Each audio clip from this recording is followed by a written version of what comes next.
Hi, I'm Jen, aka Tasty Taters, and I'm back home now in Southern California after an amazing summer paddling down the Mississippi River.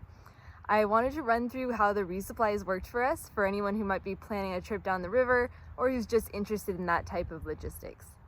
Overall, the resupply situation felt pretty easy for us, and keep in mind that we're used to through hiking, where you're often extremely limited on how much food you can carry due to the weight on your back, and where you're often traveling through remote mountain and desert areas where the only resupply option is a single small and very expensive general store. In contrast, on the Mississippi, we generally had several resupply options available to us, including full grocery stores. Also, since weight was less of a limiter, we could easily carry some buffer food, giving us additional flexibility. Our resupplies ended up falling into two different categories: full resupplies and supplemental ones. This wasn't something we planned, it was just kind of how it worked out and the circumstances we found as we went down the river. We did full resupplies in places where there was a large grocery store like a Walmart or a Hy-Vee, and where we were stopping for a longer period of time, either getting an Airbnb in town or taking a longer break to visit with a river angel. During these full resupplies, we would get everything we needed for the next few days, and would also stock up extra supplies of things that were hard to obtain elsewhere, like boba bars, the high protein oatmeal packets, Via instant coffee packets, and isobutane stove fuel. We would also take time to repackage and organize everything in our bill bags before getting back on the water. Some of these resupplies were less than a mile away, so I just walked to the store and loaded up my bill bag for the walk back. Others were farther away, and for those we either had a ride from a river angel, thank you, river angels, or I got an Uber.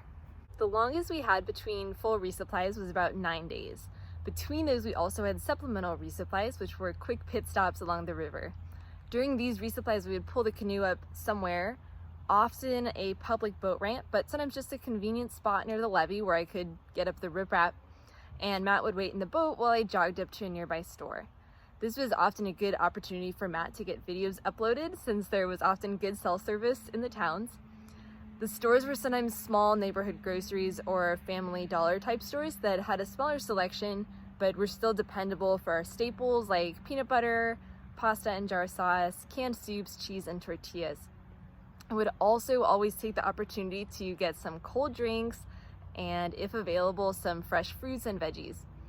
For these resupplies, I had a couple of cloth grocery bags that I would use to carry stuff back to the boat, and then I would usually just stick those bags in the boat for the rest of the day and do the repacking and organizing once we were at camp for the night. Having two people was definitely a big advantage for those supplemental resupplies, since we could basically pull over wherever and didn't have to worry about where we were leaving the boat. People do paddle the river solo, and they seem to either rely more on river angels to store their boat while they're going into town, or spend more time finding places where they can stash it securely. To choose our resupply stops, we started with a spreadsheet put together by Amelia Ellenstein and published online, which lists nearly all of the towns along the river by their mileages, along with useful info like the distance at grocery stores and where waters and showers are available. This gave us a quick, easy way to plan out where our next few stops would be and how much food and water we needed to carry between them.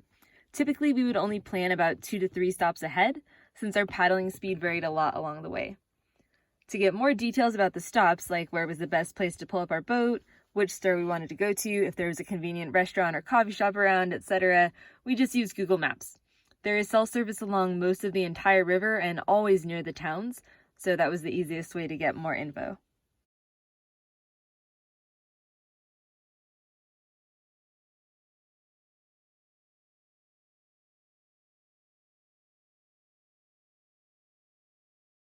Also, since weight was less of a limit,